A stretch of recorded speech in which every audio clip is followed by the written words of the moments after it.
नमो हरिहंसाणं नमो सीताणं नमो आज्ञविहाणं नमो वज्रायाणं नमो लोये सव्वसावूणम्। कंचन दिन है क्या?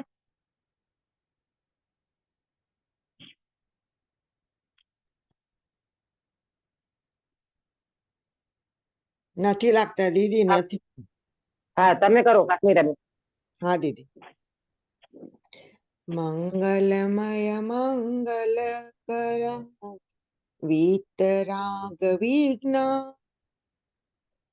નમો તાહિ જાતે ભય અરહંતાદિમહા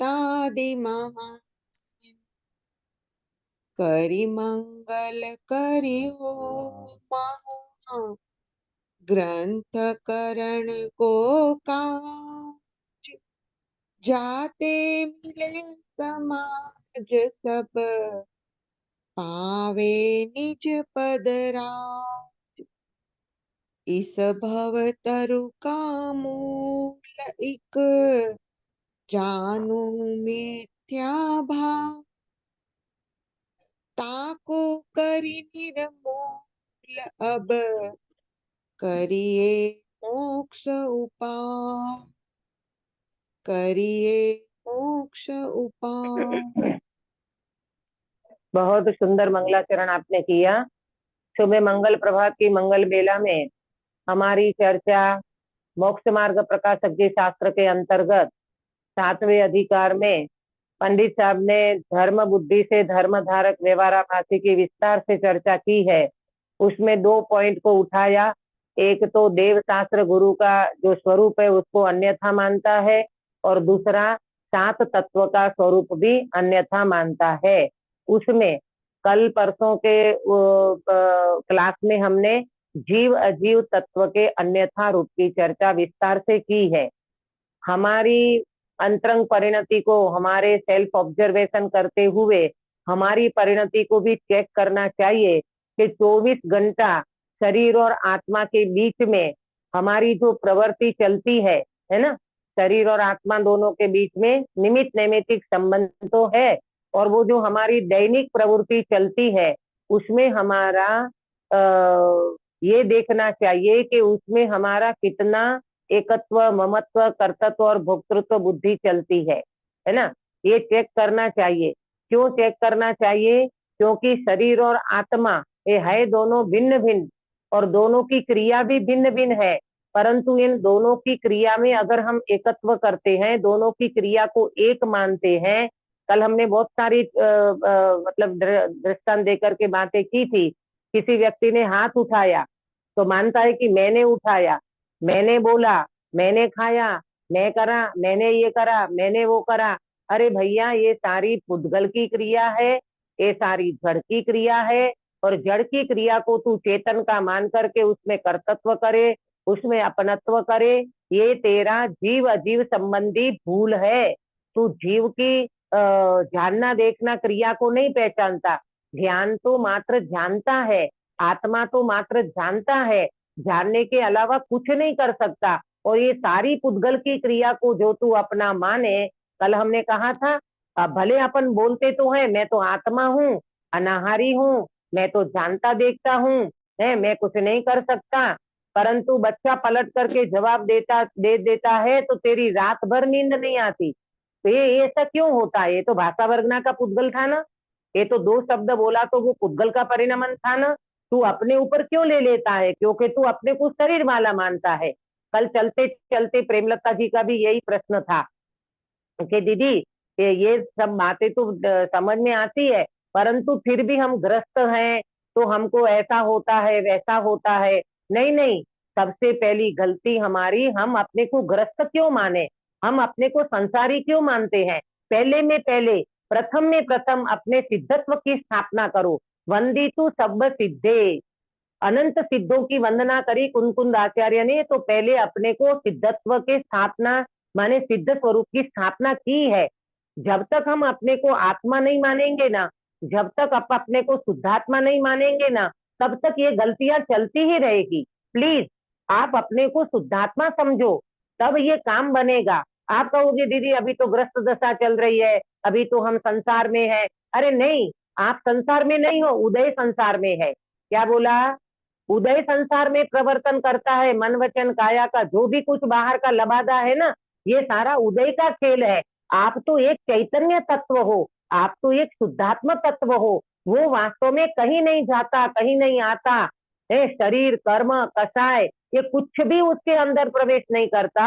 ऐसी वज्र की दीवार, ऐसी चट्टान है जिसमें किसी भी विकार का प्रवेश मात्र नहीं है। आदरणीय सुमत भाई साहब हमेशा कहते हैं, स्वभाव कभी मिटता नहीं, विभाव कभी टिकता नहीं। क्या बोला आपका बेटा? रिपीट करोगे? स्वभाव कभी मिटता नहीं, विभाव कभी टिकता नहीं। हाँ, ये बात को लेकर के चलना कि स्वभाव कभी मिटता नहीं, भले कितना भी कसाय हो जाए, कितना भी राग हो जाए, कितना भी कुछ हो जाए, परंतु मेरा स्वभाव कभी मिटता नहीं। बताओ अंकित बेटा, सोने को कितना अग्नि में डाल दोगे तो सोना खत्म हो जाएगा? सोना ही रहेगा। हाँ, वेरी गुड।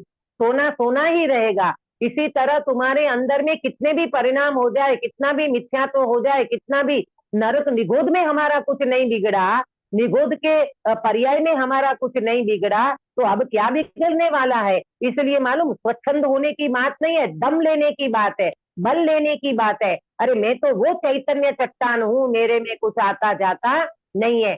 तब जाकर के जीव अजीव की गलती निकलेगी। नहीं तो 24 घंटा रोना रोते रहो, दीदी अभी तो ये हो रहा है, अभी तो वो हो रहा है, अभी तो ये नहीं होता, अभी तो वो नहीं होता। नहीं नहीं, वहां दृष्टि मत करो। आप स्वभाव की दृष्टि करोगे तो वो दिखेगा नहीं। क्या बोला सुनीता जी? किसकी दृष्टि करोगे तो ये नहीं दिखेगा?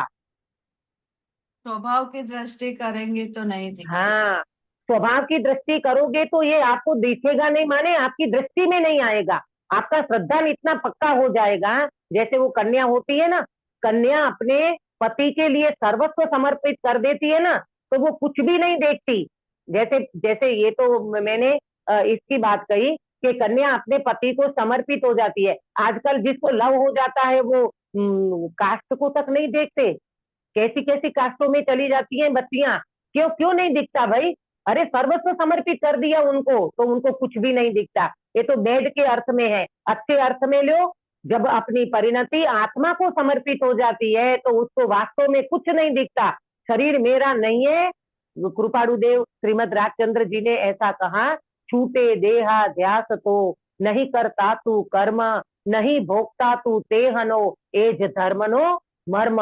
जब तेरा देहाध्यास छूट जाता है ना, ये शरीर में नहीं हो ऐसा भेद विज्ञान हो जाता है ना, तब फिर आपकी परिणति में ऐसा बल आ जाता है, ऐसा अंदर में वेदन प्रकट हो जाता है, ऐसा संवेदन हो जाता है कि वास्तव में जैसे शरीर से कपड़ा भिन्न दिखाई देता है, ऐसे आत्मा से शरीर भिन्न दिखाई देता है। तब जीव जीव को हमने भिन्न जाना और जीव जीव का सच्चा श्रद्धान कहलाएगा। हाँ बोलिए अक्सा बेटा, आपका कुछ प्रश्न है? तो दीदी आपने क्या बोला, विभाव टिकता नहीं है, हाँ बराबर है। तो हाँ जो हमारा अभी, हमको जो वैसे धर्म के हिसाब से विभाव होगा, हमारा उग्रपन के, हमारा भूल जाना ये वो, पर ऐसे अगर ये हमको स्वभाव लगे तो या वो टिकेगा कि नहीं टिकेगा। जो उग्र हो जाते हैं कि हम भूल जाते हैं, ऐसे तो देखा जाए तो इतना सब पढ़ सकते हैं, पर 10 क्लास के पहले क्या, 2 क्लास के पहले भी जो पूछा होगा वो भूल जाएंगे, अगर अभी अभी कोई इंस्टेंट पूछेंगे तो वो लेकिन स्वभाव। अक्सर बेटा ये है ना, ये हमारे स्वयं की कम बढ़पना समझना उसको। हम जैसे भूल जाते हैं। हमने अभी तक जैन सिद्धांत प्रवेशिका पढ़ लिया, हमने 47 शक्तियां पढ़ ली, हमने बहुत कुछ विषय पढ़ लिए, ठीक है। तो अब मैं पूछूं आपको तो आप कहोगे दीदी हम तो भूल गए। तो वो भूल जाना और याद रहना ये स्वयं के ऊपर जाएगा। क्षयोपशम एक ज्ञानावरणीय कर्म का कर्म से होता है, और ये जो अपनत्व है ना, ये जो एकत्व है ना, ये जो अट्रैक्शन है ना, वो है मोहनीय कर्म के निमित्त से। ये दोनों का डिफरेंस समझना। हाँ तो दीदी, और दूसरा आपने क्या बोला कि हम लोग सब, हम यही मानते हैं ना कि हम सब भगवान हैं। तो अगर अन्य हाँ धर्म शादी हो भी गई कि जिस हिसाब से अब चल रहा हो ये वो, उनको वैसा वैसे हिसाब से नहीं देखेंगे कि खराब क्यों मानते हैं। नहीं अगर बेटा देखो, हमारे हम, धर्म हाँ जैसा समझ गए। मिला तो भी। हाँ देखो, ऐसा है, हम उनको जीव देखेंगे, हम उनको भगवान आत्मा ही मानेंगे, परंतु व्यवहार व्यवहार की अगर बात करें ना, देखो तो जीव से तो हमें द्वेष करना ही नहीं है। जीव को तो जीव रूप में ही देखना है यार। हम, हमारे यहाँ तो सर्व जीव के सिद्ध सिंह, सिद्ध सम, निगोद से लेकर के सिद्धालय तक के जीवों को सिद्ध समान मानना है। मेरी बात ये है कि सर्वस्व समर्पित करने के ऊपर मैंने एग्जाम्पल दिया कि वो व्यक्ति ऐसी कास्ट में चला जाता है कि वहां सर्वस्व समर्पित कर देती है, वहां उनको क्या बोलते, जाति कुल कुछ नहीं दिखता। ये समर्पण के ऊपर मैंने कहा। ठीक है, अब आपका प्रश्न है कि फिर अपन उनको कौन से एंगल से देखेंगे, कौन सी दृष्टि से देखेंगे? हम तो उनको जीव ही देखेंगे, हम तो उनको भगवान आत्मा ही देखेंगे। और मालूम, माँ बाप जो होते हैं ना, माँ बाप का तो बेटी कहीं पर भी चली जाए ना, अंदर में माता पिता को जो बोलते ना अपने गुजराती में, क्या बोलते, छोरू कछोरू थाय पण मावतर कमावतर न थाय। ये अपने गुजराती में कहावत है। बच्ची भले ने कितनी गलती कर ली, कहाँ चली गई, क्या किया क्या नहीं किया, फिर भी माता पिता को तो अंदर में उन बच्ची के प्रति जो वात्सल्य है ना, जो राग है ना, वो रहता ही रहता है। ठीक है, इसी तरह ये तो मैंने व्यवहार के एंगल से कहा। हम दृष्टि से देखें, हम शुद्धात्मा की अपेक्षा से देखें, हम उन जीव को भगवान ही मानेंगे, और जब जब मौका पड़ेगा तब हम उनको समझाने का प्रयास भी करेंगे। भले उनकी गलती हो गई है तो भी उस जीव को तो भगवान आत्मा के रूप में ही देखेंगे। मेरा यहाँ एग्जाम्पल देखना अलग एंगल था कि कोई व्यक्ति समर्पण भाव के ऊपर मेरा फोकस था कि कोई व्यक्ति समर्पण जब दे देता है तब कुछ भी नहीं देखता। इसी तरह हम अपनी आत्मा को समर्पण दे दे तो फिर हमको शरीर नहीं दिखेगा, कर्म नहीं दिखेगा, उदय नहीं दिखेगा, कुछ भी नहीं दिखेगा। क्यों? स्वभाव कभी मिटता नहीं, विभाव कभी टिकता नहीं। मेरा दीदी स्वभाव तीनों काल में रहने वाला है। ये मेरा विभाव क्षण मात्र का विकार है, वो टिकने वाला नहीं है। मैं उन चीज का आश्रय करूं जो हमेशा मेरे साथ में रहे। हाँ बोलिए। मतलब उनको भगवान आत्मा देखेंगे ना तो अपने को द्वेष भी नहीं होगा ना उसके प्रति। हाँ और हाँ बिल्कुल बराबर है। और मतलब एक ऐसा भी सोचते हैं ना कि जैसा वो उनका मतलब बोलते हैं ना जो जैसे होनी है तो होनी थी, तो जैसे वो उनका अदर कास्ट में हुआ तो वो होना था मतलब। देखो, तो ये सोच। किरण बेन के प्रेमलता जी, जो भी आप बोल रहे हो, जी आप है ना, अपने को समझाने का एक भाव आता है, वो अपना राग है। ठीक है, ये अपना राग है, माता पिता का कर्तव्य है ना, ये अपना सब कुछ है। लेकिन उस व्यक्ति का जैसा परिणमन होना होगा वैसा होगा, ये तो हमने सिद्धांत समझ लिया। इसलिए हमको ज्यादा आकुलता नहीं होना चाहिए। अरे उनका ऐसा क्यों हो गया, होना योग्य था तो हो गया। माता पिता ने संस्कार नहीं दिया होगा, अरे संस्कार तो बहुत सारा दिया था, फिर भी परिणमन ऐसा हो गया, तो उसमें हम्म आकुलता नहीं करना, भेद विज्ञान करना। सबसे पहला भेद विज्ञान के ये बच्ची मेरी नहीं है, मैं तो शुद्धात्मा हूँ। जब शरीर मेरा नहीं है तो ये तो शरीर का संबंध है। मैं तो कैसा हूँ, मैं तो सर्व क्या बोलते, स्वस्वामित्व संबंध आत्मा को आत्मा के साथ होता है। जगत में नास्ति सर्वोपि संबंध, विश्व में मेरा किसी के साथ कोई संबंध नहीं है। ऐसी दृष्टि करते चलेंगे तो वो राग भी टूट जाएगा। चलो आगे बढ़ेंगे। आज अपने को 226 पेज पे आश्रव तत्व का अन्यथा रूप, इसकी चर्चा करना है। मिला सबको? Page number 226। अब देखो, तथा आश्रव तत्व में ऊपर हेडिंग लिखना और फिर पॉइंट नोट करना। आश्रव तत्व का अन्यथा रूप, आश्रव तत्व में क्या गलती होती है। तथा आश्रव तत्व में जो हिंसादि रूप पाप आश्रव हैं उन्हें हे जानता है। काश्मीरा बेन, आप बता सकते हो हिंसादि रूप, हिंसा आदि में क्या क्या लेना? पांचों पाप ले लेंगे। ये द्रव्य हिंसा तो है, जीव को बचाना, जीव को मारना वगैरह। हिंसा, जो लेकिन चोरी। हाँ ये जो भाव अपना जो घड़ी घड़ी विभाव भाव जो होते हैं उसको भी हिंसा, भाव हिंसा में लिया जाएगा ना। हाँ, नहीं मैंने आपको ये पूछा हिंसा आदि कहकर के क्या क्या लेना, तो हिंसा, झूठ, झूठ, चोरी, चोरी, हाँ हाँ कुशील और परिग्रह। हाँ, हाँ इसी हाँ तरह से लेना। हाँ, आपने जो बताया वो अपन चर्चा करेंगे अभी। पहले तो अपने को समझना है कि आश्रव तत्व जो है, इन आश्रव तत्व में जिसको पाप रूप कहा है तो किस किस को कहा, तो हिंसा, झूठ, चोरी, कुशील और परिग्रह, ये पाप आश्रव है, उन्हें हे जानता है। कौन? ये धर्म बुद्धि से धर्म धारक व्यवहाराभासी की चर्चा चल रही है और हम भी मानते हैं। हम कोई हिंसा, झूठ, चोरी, कुशील, परिग्रह को अच्छा थोड़ी मानते हैं, उनको पाप ही जानते हैं। ठीक है। अहिंसादि रूप पुण्य आश्रव है, उन्हें उपादेय मानता है। अब मुझे कौन बताएगा अहिंसा आदि कहाँ, तो इसमें क्या क्या लेना? बोलिए किरण बेन, अहिंसा आदि में क्या क्या लेना? इसके ऑपोजिट ले लो। हाँ, भक्ति, पूजा, हाँ पूजा, दया, नहीं दान, नहीं नहीं, दया, पूजा दान, नहीं, नहीं नहीं नहीं नहीं, आचार्य, नहीं नहीं, ब्रह्मचर्य, हाँ परिग्रह। बराबर बराबर, प्रेमलता जी आपने बिल्कुल सही कहा। देखो इसको ऑपोजिट मैंने बोला तो हिंसा, झूठ, चोरी, कुशील, परिग्रह, इसके ऑपोजिट क्या आएगा? दयादान थोड़ी आएगा यहाँ पर।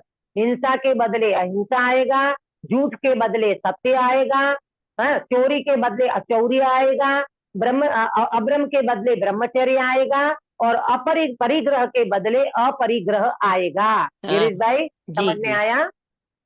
जी। तो अहिंसा आदि रूप पुण्य आश्रव है। इसका मतलब क्या हुआ अंकित भैया? क्या पाप आश्रव है और क्या पुण्य आश्रव है?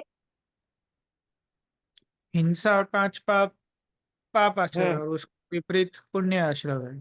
हाँ, हमारे पुण्य अंकित तो भैया आएगा ना, बहुत दान तप बहुत शॉर्ट में समझा देते हैं। बोलते दीदी इतना डिटेल मत करो, इतना नाम भी मत लो। हिंसा आदि पाप रूप और अहिंसा आदि पुण्य रूप। हाँ बोलिए, किसका प्रश्न है? नहीं नहीं, प्रश्न नहीं था दीदी। मैं बोली कि पुण्य में इसमें यहाँ पर आएगा ना, दान तप पूजा भक्ति, हाँ ये हाँ, वो सब आएगा, लेकिन यहाँ जो पांच की बात कर रहे हैं ना अपन, जो हिंसा, झूठ, चोरी, कुशील, परिग्रह, इसकी बात कर रहे हैं ना, तो इनके ऑपोजिट में क्या आएगा? तो अहिंसा, सत्य, अचौर्य, ब्रह्मचर्य और अपरिग्रह, इसको पुण्य आश्रव है, उन्हें उपादेय मानता है। तो सीधी सी बात समझ में आ गई। अशुभ को तो हे जानता है और अहिंसा आदि पुण्य को उपादेय मानता है। गिरीश भाई यहाँ यहाँ यहाँ जरा फोकस करना, देखना, जरा समझना। जी, पहले में क्या बोला?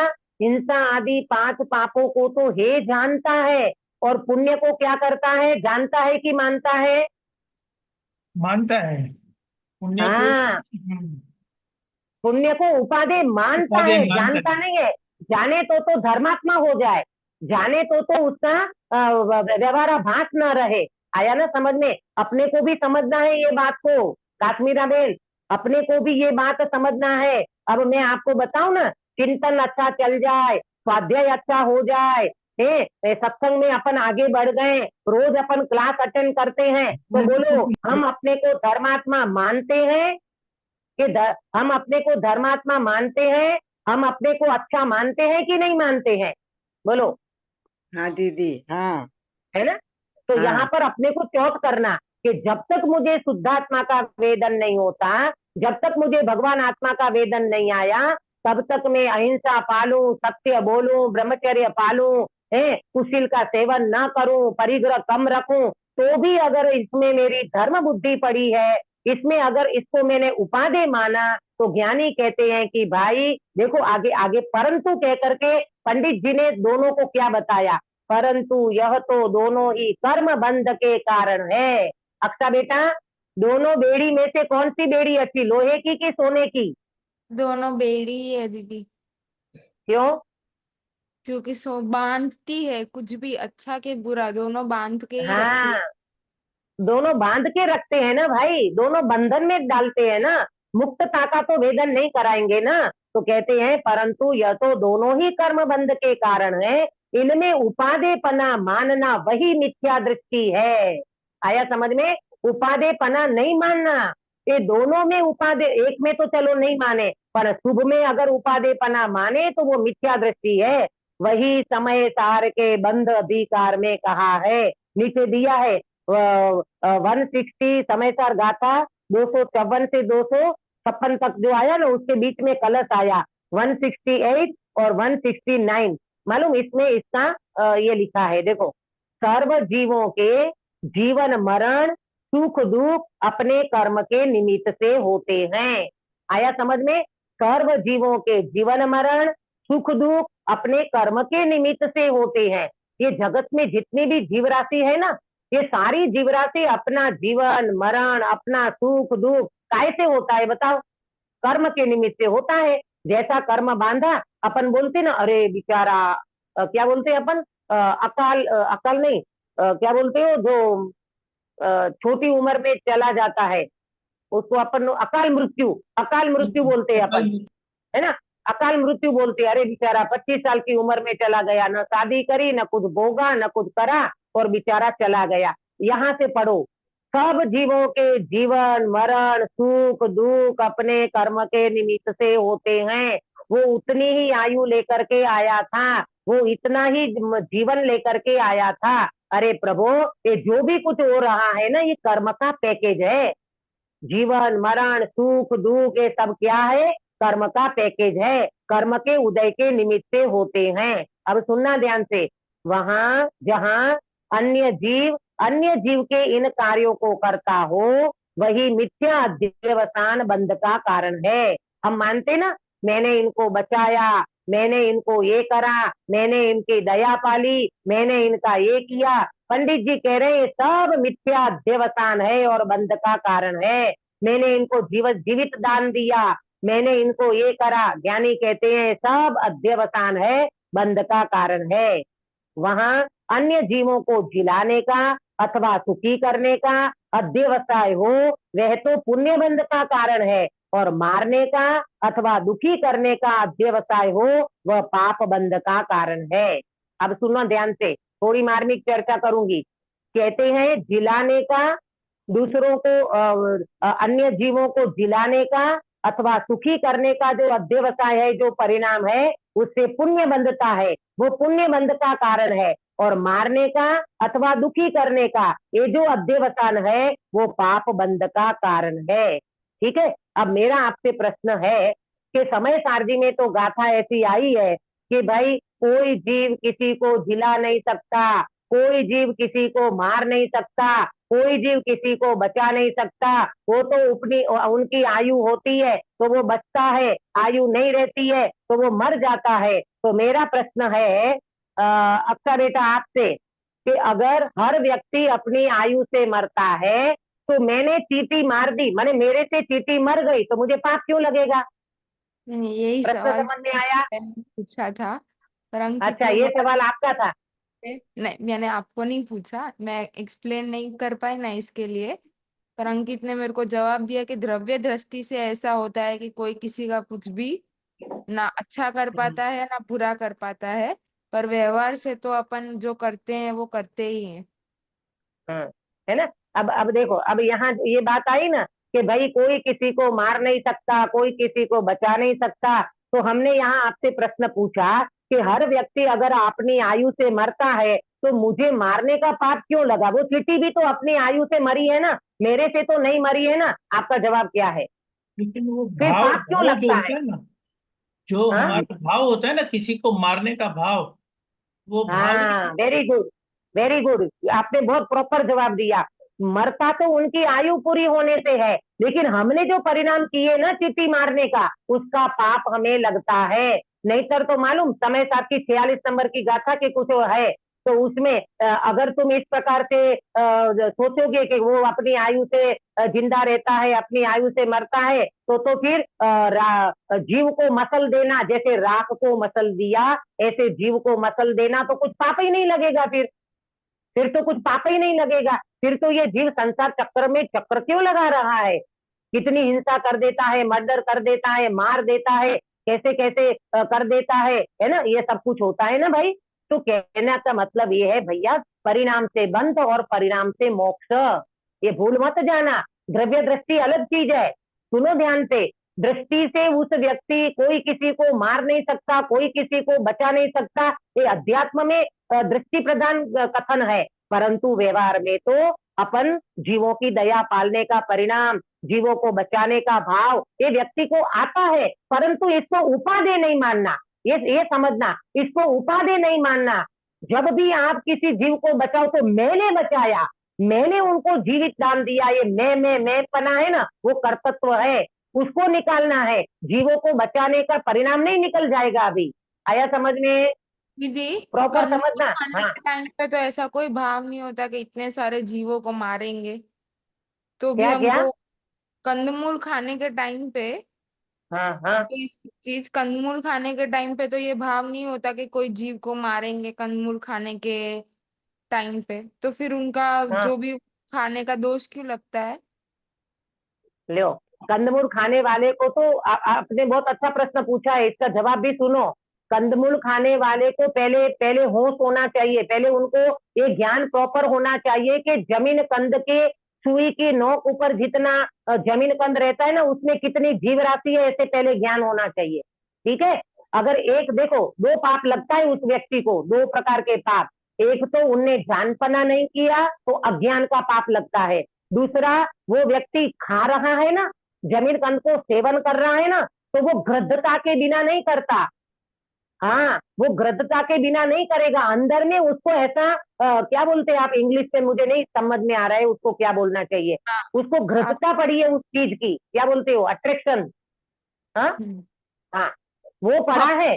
हम चीज जो हाँ, तो मालूम अच्छा बेटा, ये समझना प्रॉपर, हम जमीन कंद खाते हैं, हम कंदमूल अगर खाते हो तो हमें पाप नहीं लगेगा, ऐसी बात नहीं है। अरे उसी समय भी देखो, एक व्यक्ति ये समझता है कि आज अष्टमी है, आज मुझे हरी नहीं खाना है, तो वो व्यक्ति हरी नहीं खाने का परिणाम क्यों किया? क्योंकि आज का दिन पर्व का दिन है, शाश्वत पर्व कहलाता है अष्टमी चतुर्दशी, मुझे नहीं खाना है, मुझे आरम समारम से बचना है, इन जीवों की हिंसा मुझे नहीं करना है। इसका मतलब क्या हुआ कि हिंसा के परिणाम, हिंसा के परिणाम, ये जो परिणाम है ना, उन परिणाम से बंद होता है। ऐसा नहीं है कि आप कुछ भी खा लो, कहीं भी खा लो और परिणाम बंद होवे नहीं, ऐसी बात नहीं है। जमीन कंद खाएगा तो उसका पाप उसको जरूर लगेगा, क्योंकि उनने जो परिणाम किए हैं ना, वो परिणाम से वो जीव को बंद जरूर होगा। आया ना समझ में? नहीं तो ये हमारी सारी मोक्ष मार्ग का चरणानुयोग है ना, ये चौपट हो जाएगा पूरा का पूरा। कोई जीव कुछ न पानी छानेगा न कुछ करेगा, वो तो कहेगा कि भाई कोई जीव मरता नहीं है, कोई जीव हमारे से बचाता नहीं है, आयु से मरता है और अपनी आयु से जीता है, हम तो आत्मा है, ऐसा नहीं चलता मोक्ष मार्ग में। आया समझ में? हाँ, आ, तो आप जब जमीन कंद खाते हो ना, उस समय आपको पाप लग रहा है, बिल्कुल बिल्कुल लग रहा है, और मिथ्यात्व सहित होगा तो वो तो अनंत संसार वाला पाप लग रहा है। परंतु अगर आपको इतना ज्ञान हो कि भैया मैं जमीन कंद का सेवन तो करती हूँ, अंदर से हटाहटी लगना चाहिए, खटकना चाहिए, और फिर जिसको खटकता है ना वो अटक जाता है, छूटता है, जरूर छूटता है। भले आज नहीं छूटा, लेकिन वो व्यक्ति का छूटेगा ही छूटेगा। जिस व्यक्ति को अंदर से खटक लगती है, वो व्यक्ति पाप से अटकता है। आया समझ में? हाँ दीदी। हाँ, देखो अब अपन चर्चा करते हैं, क्या बात चल रही थी? हाँ, ये चल रही थी बात कि जीवों को जिलाना और मारना ये तो उनके आयु से होता है। मैंने प्रश्न ये पूछा था, हर व्यक्ति अगर अपनी आयु से मरता है तो मुझे मारने का पाप क्यों लगेगा? प्रभु, तुम्हारा जो भाव है, तुम्हारा जो परिणाम है, उन परिणाम के आधार से ये पाप का दोष लगता है? और दूसरी बात, मिथ्या तो पड़ा है ना, तो एक बात और काउंट करना, मैं मार सकता हूँ, मैं बचा सकता हूँ, ये मिथ्यात्व का अध्यवसान है, ये तो सबसे बड़ा पाप है। और बोलते ना, एक तो चोरी, ऊपर से सीना चोरी, एक तो तुमने जीवों को मारा और ऊपर से मैं मार सकता हूँ, मैं बचा सकता हूँ, ये मिथ्यात्व का कर्तव्य, ये जीव को और ज्यादा पाप लगता है। अच्छा, दूसरी बात, हर व्यक्ति अगर अपनी आयु से जीता है तो मुझे बचाने का पुण्य लगता है, तो ये बचाने का पुण्य क्यों लगता है सुनीता जी? हर व्यक्ति अपनी आयु से जीता है ना, तो मैंने जीव को बचाया तो मुझे पुण्य क्यों लगेगा? परिणाम। परिणाम का, हाँ, परिणाम जो किए उससे, मतलब जो हमारा काय भाव का हुआ परिणाम? क्या बचाने भाव हुआ आपका? हाँ, वेरी हाँ। गुड। बचाने का जो भाव हुआ ना, जीव को बचाने का जो परिणाम हुआ ना, उन बचाने के परिणाम से पुण्य बंधा है। वो जीव तो बचा है अपनी आयु से, सुनो सुनो, ये जीव तो बचा है अपनी आयु से, ये बिल्कुल सिद्धांत समझ लेना। जीव बचा है अपनी आयु से, हमें परिणाम हुआ है बचाने का, वो हमारा पर्सनल परिणाम है, और पर्सनल परिणाम से हमने जीव को बचाने का भाव किया, उनसे हमको पुण्य लगेगा। आया समझ में? पुण्य और पाप की ये व्यवस्था समझ लेना, नहीं तो ये चरणानुयोग की सारी व्यवस्था खत्म हो जाएगी। कोई किसी को मारता नहीं है, कोई किसी को बचाता नहीं, चलो रास्ते पे चलो, बिना देखे चलो, नहीं नहीं नहीं नहीं नहीं, ऐसी असावधानी, ऐसी अजागृति ये पाप का कारण बनेगी भैया। आया समझ में? प्रॉपर समझना जो बात मैं बता रही हूँ यहाँ से, माने पंडित जी बता रहे हैं, देखो आया समझ में? तो क्या बात चल रही थी कि जिलाने का अथवा सुखी करने का जो अध्यवसान है वो पुण्य बंध का कारण है, और मारने का अथवा दुखी करने का जो अध्यवसान है वो पाप बंध का कारण है। यहाँ तक सबको समझ में आया? आगे चले। इस प्रकार अब ये किसकी बात हुई? इस प्रकार अहिंसावत सत्याधिक तो पुण्य बंध के कारण है। अहिंसावत सत्य, जैसे ये अहिंसा की बात करी ना, हिंसा, झूठ, चोरी, कुशिल, परिग्रह, बराबर, तो ये हिंसा की बात बताई यहाँ पर। अब कहते हैं अहिंसावत, अहिंसा, सत्य, अचौर्य, ब्रह्मचर्य और पांचवा है अपरिग्रह, ये सब कैसे हैं? पुण्य बंध के कारण है। और हिंसावत असत्यादि कैसे हैं? पाप बंध के कारण है। ये सर्व मिथ्या अध्यवसान है, वे त्याज्य हैं। इसके ऊपर फोकस करो गिरीश भाई, ये सब अध्यवसान कैसे हैं? मिथ्या अध्यवसान है। अगर आपके अंदर में मिथ्यात्व पड़ा है तो ये मिथ्या अध्यवसान है, वे त्याज्य हैं, छोड़ने योग्य हैं। इसलिए हिंसादिवत अहिंसा आदि को भी बंध का कारण जानकर हेय ही मानना। वाह गजब, हेय ही मानना। जैसे हिंसा हे है ऐसे अहिंसा को भी हे मानना। अब आपका बेटा आपको ये लगेगा, अरे रे भगवान, हिंसा के तो हे कहते हो, अहिंसा को भी हे मानना? नहीं नहीं, ये तो पहले समझा ना कि दोनों जात की हाँ बेटी है। हाँ, अब अक्सा एकदम परफेक्ट समझ गई है ना, एकदम बोलते ना इसको कि एकदम अभ्यास करते करते, सत्संग स्वाध्याय करते करते एकदम दृढ़ता आ गई, श्रद्धान बन गया। नहीं प्रभु, सही बात है, बेड़ी तो आखिर बेड़ी है। पुण्य बंध का कारण चाहे पाप बंध का कारण, दोनों आश्रव हैं, क्योंकि हम आश्रव तत्व की चर्चा कर रहे हैं ना, ये दोनों आश्रव हैं, कर्म बंध के कारण है, इससे जीव संसार में रुलता है। तो हम क्या करें? दया और अरे हिंसा और अहिंसा, ये दोनों को छोड़कर तीसरे नंबर में जो हमारा चैतन्य भगवान आत्मा, शुद्ध स्वभावी चैतन्य भगवान आत्मा है, उसकी दृष्टि करेंगे तो ये दोनों प्रकार के परिणाम से जीव छूट जाएगा। बराबर आया ना सबको समझ में? हाँ देखो एक बात बताऊं, मंदिर बनाने का परिणाम, मंदिर बनाने का परिणाम और मकान बनाने का परिणाम, ये दोनों में अंतर है कि नहीं? बहुत अंतर है। है ना दीदी, बहुत अंतर है।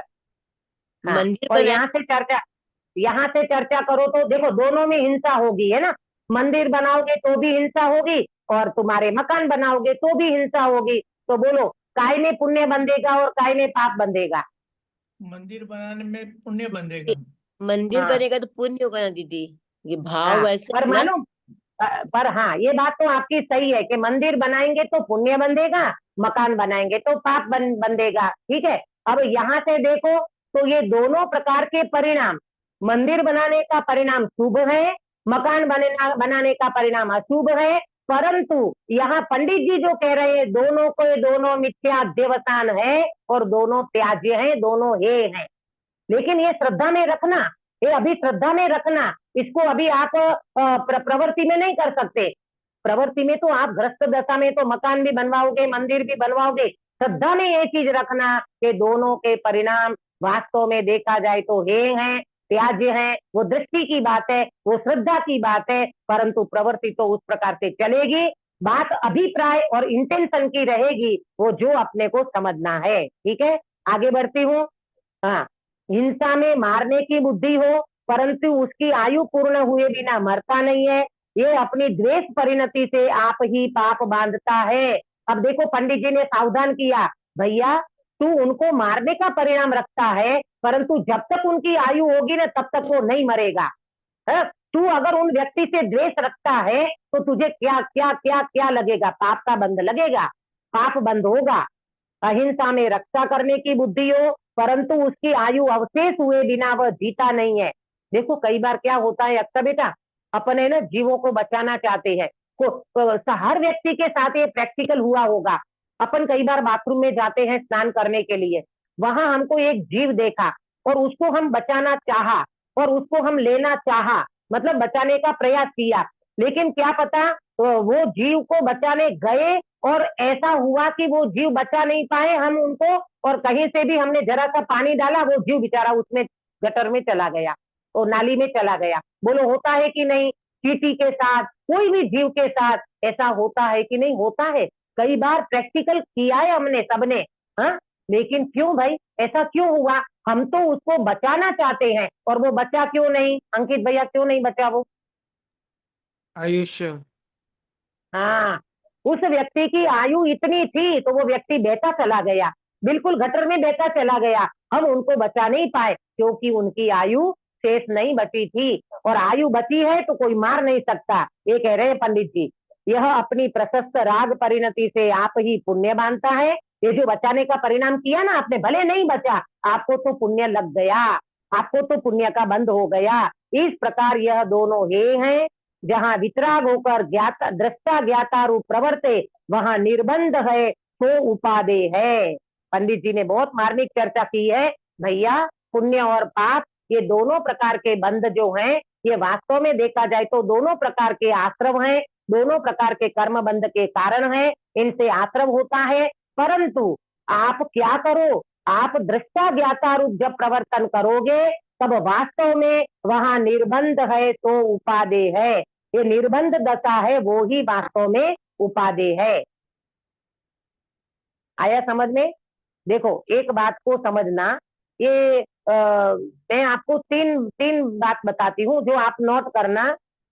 अणुव्रत महाव्रत की प्रवृत्ति, नोट करो, अणुव्रत महाव्रत की प्रवृत्ति, ये है जड़ की क्रिया, है ना? इसमें सब ले लेना है अपने को। अणुव्रत महाव्रत की प्रवृत्ति ये है जड़ की क्रिया। नंबर 2, अणुव्रत महाव्रत पालने का परिणाम ये है पुण्य बंध का कारण।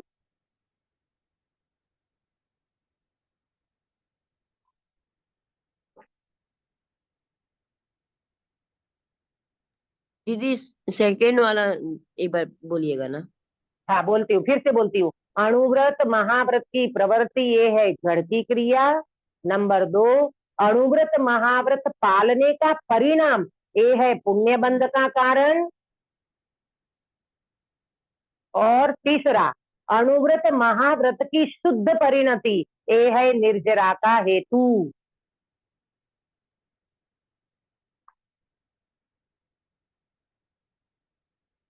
ये जो पंडित जी ने कहा ना यहाँ पर, अपनी प्रशस्त राग परिणति से आप ही पुण्य बांधता है, इससे मुझे याद आया कि वास्तव में क्या है मालूम, अपन प्रवृत्ति पे जोर देते हैं, परिणति को नहीं तपासते।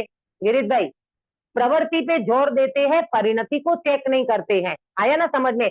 अपने को प्रवृत्ति को गौण करो, पहले पहले परिणति को चेक करो। हाँ, परिणति को चेक करना चाहिए। तो मैं 3 बातें बताई।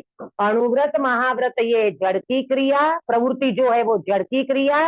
अणुव्रत महाव्रत पालने का परिणाम ये है पुण्य बंध का कारण, और अणुव्रत महाव्रत की शुद्ध परिणति ये है निर्जरा का हेतु।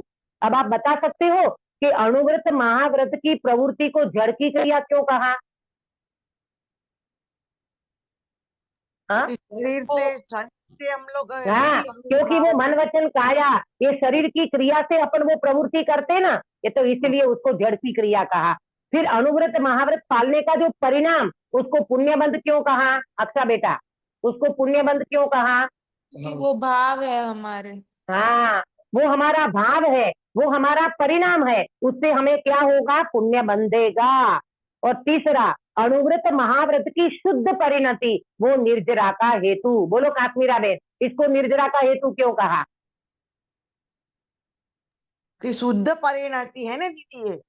हाँ, कि वो तो शुद्ध परिणति है, माने अणुव्रत महाव्रत की जो प्रवृत्ति थी ना उससे हट गया, परिणाम से भी हट गया और अपने स्वभाव से आ गया और शुद्ध परिणति प्रकट करी जो निर्जरा का हेतु बनता है। हमको पंडित जी यहाँ पर ये दृष्टि करा रहे हैं, तुम वितरागी बनो दृष्टा ज्ञाता हो जाओ और निर्बंध जब बनोगे, वो दशा वास्तव में उपादेय है, वो चीज वास्तव में उपादेय है। बाकी पाप बंध भी आश्रव का कारण है और पुण्य बंध भी आश्रव का कारण है।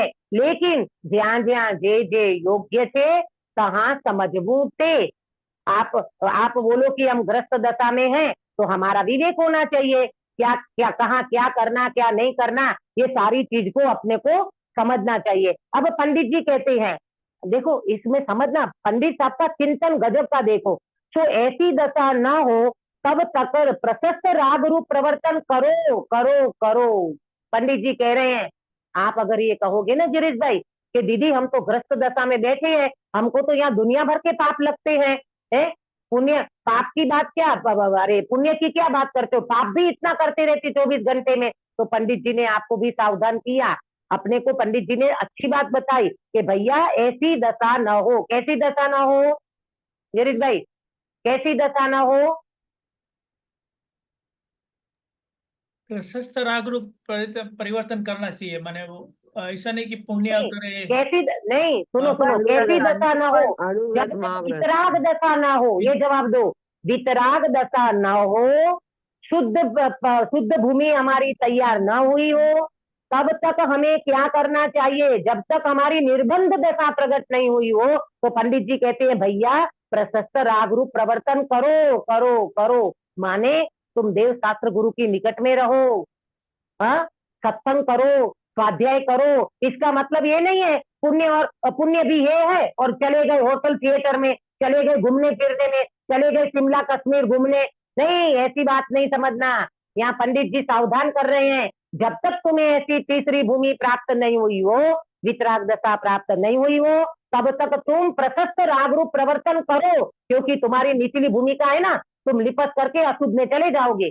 अब 4 दिन की छुट्टियां आती है तो बताना अंकित अच्छा कहाँ गए थे घूमने?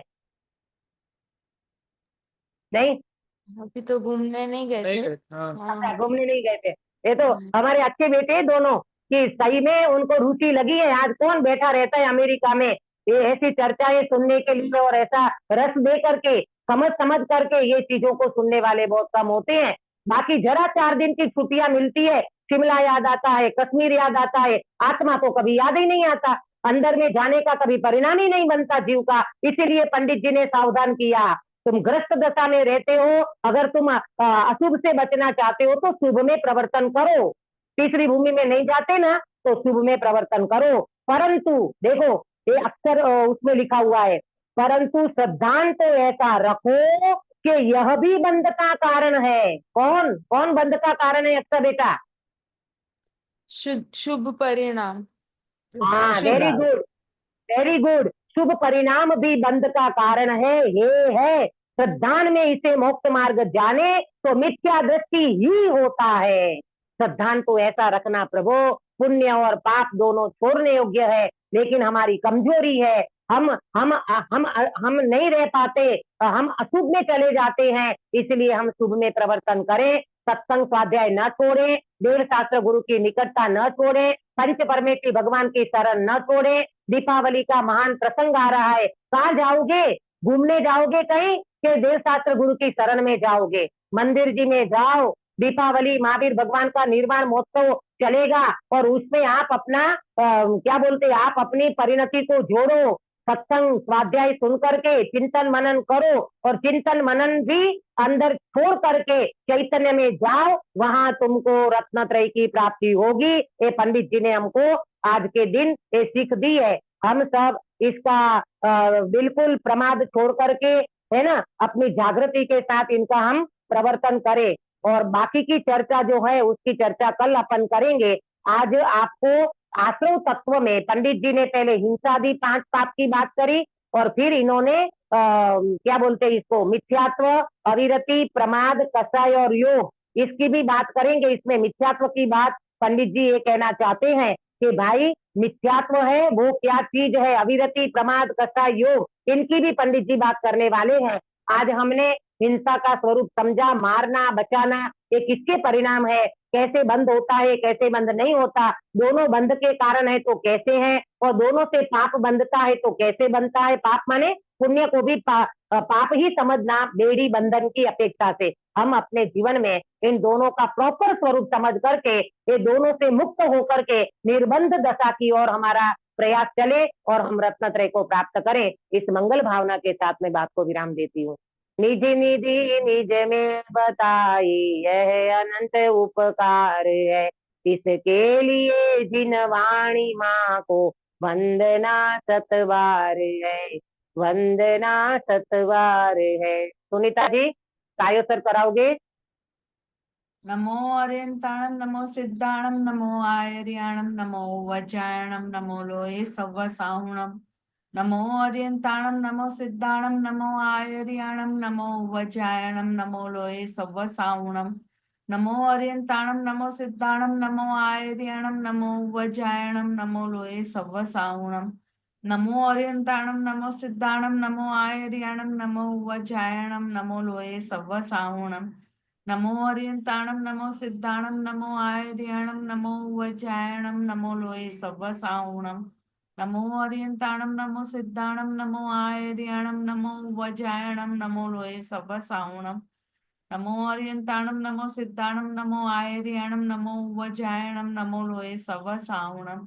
नमो अर्यंताणम नमो सिद्धाणम नमो आयर्याणम नमो वज्रायणम नमो लोये सव्व साहुणम। नमो अर्यंताणम नमो सिद्धाणम नमो आयर्याणम नमो वज्रायणम नमो लोये सव्व साहुणम। नमो अर्यंताणम। बोलो अंतर्मुख मुद्राधारी सर्व जिनेन्द्र भगवान की जय जय हो। हो। नित्य बोधिनी द्वादशांगमयी जिनवाणी माता की जय जय हो। हो। तीन कम 9 करोड़ सर्वे वितरागी महामुनि राजों की जय जय हो। हो। परम अहिंसामय वितरागी जैन धर्म की जय जय हो। हो। सभी को जय जिनेन्द्र। जय जय जिनेन्द्र। जिनेन्द्र। कल का मंगलाचरण सुनीता जी आप करोगे? हाँ दीदी करूंगी। हाँ, ओके।